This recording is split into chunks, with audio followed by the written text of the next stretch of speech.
महाराज जी, ये प्रश्न बहुत जो इस साधन मार्ग में चलते हैं, नए नए प्रवचन आदि सुन के उनके मन में आता है कि मैं बहुत समय से दीक्षा लेने की सोच रही हूँ, पर हर बार मन ये सवाल उठाता है कि यदि मैं निर्वाह नहीं कर पाई तो मेरा कोई अपराध बन जाएगा, और मतलब फिर मेरे को नहीं, डरो मत।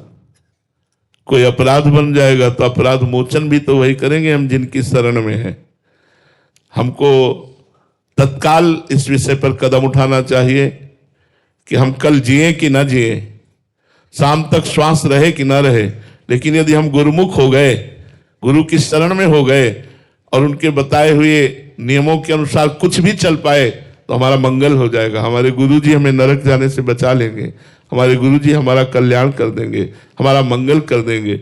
गुरुमुख होकर के ही शरीर छोड़ना चाहिए, और कब छूट जाए शरीर इसका पता नहीं। इसलिए ये मत डरो कि कहीं कोई अपराध बन जाएगा, हम निर्वाह ना कर पाए। निर्वाह करवाएंगे गुरुदेव। तुम तो केवल गुरुदेव की शरण में हो, गुरुदेव के हाथ की कठपुतली बन जाओ, सब निर्वाह हो करवा लेंगे। सारी सामर्थ्य गुरुदेव की काम करती है। हम आपसे सच्ची कहते हैं, हम में कोई सामर्थ्य नहीं, गुरुदेव इष्ट की कृपा काम कर रही। वैसे ही आप शरण में हो जाओ, शरण में हो जाओ तो वो तुम्हारी रक्षा करेंगे, वो तुम्हें चलाएंगे, वो तुम्हें बल देंगे। पहले शरण में तो हो, डरो मत कि कोई अपराध बन जाए। अपराध बन जाएगा तो अपराध मोचन भी तो वही करेंगे।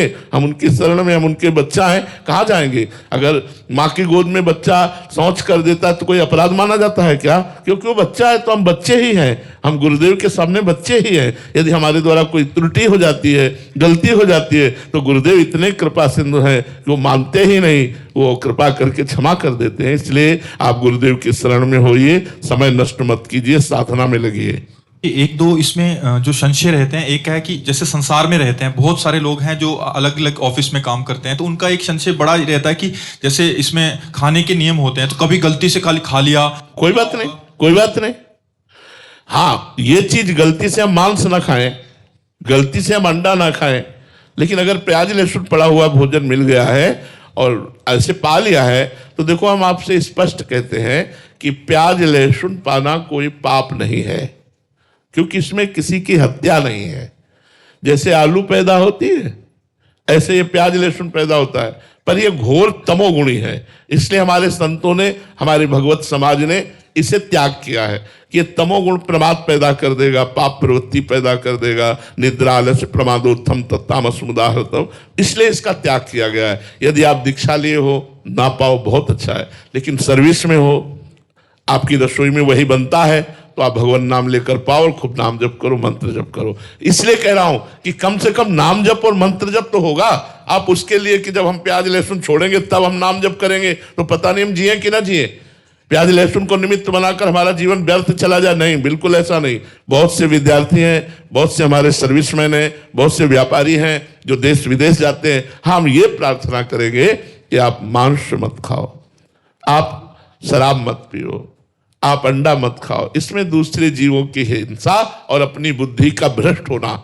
लेकिन अगर कहीं ऐसा कोशिश करो कि प्याज लहसुन ना पाओ, लेकिन अगर ऐसा है कि आप बिना प्याज लहसुन के भोजन के मिलता ही नहीं है, तो आप पाओ और राधा राधा जपो, आपका मंगल होगा, आपका कल्याण होगा, निश्चित समझो। आप इसमें डरो मत।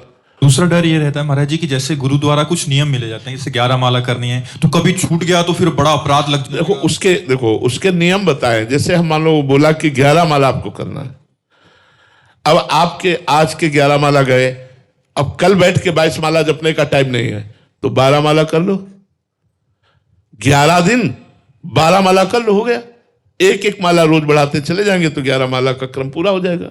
2 माला बढ़ा दिया तो और कम हो जाएगा, 3 माला बढ़ा दिया तो और कम। हम इस तरह का जोड़ रखे। मानो 2 दिन हम 11 दूनी 22 माला जपना चाहिए, हम नहीं जप पाए। अब हम जपना जब शुरू करेंगे तो 22 को हम पूरा करेंगे। एक एक 2-2 माला रोज बढ़ा करके 22 संख्या को पूरा कर देंगे। गुरु आज्ञा पूरी हो गई। और जी एक और रहता है कि कभी 15 दिन हॉस्पिटल में रहना पड़ गया तो कितने पीछे छूट जाएंगे, फिर वो पूरा ही छूट जाएगा। नहीं, अस्वस्थ अवस्था में नियम का पालन ना होने पर उसे अपराध नहीं माना जाता। यदि आप बीमार हो, 20 दिन 25 दिन आपसे बिल्कुल भजन नहीं हुआ, तो वो आपका अपराध नहीं माना जाएगा, क्योंकि आप अस्वस्थ हैं।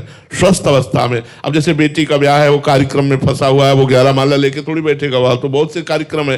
तो 2 दिन 3 दिन 4 दिन उत्सव संपन्न किया और एक एक माला रोज बढ़ा दिया, महीने में पूरा हो जाएगा। लेकिन अगर आप बीमार हैं तो आपका कोई अपराध नहीं, आप नाम जप कर सकते हैं, पड़े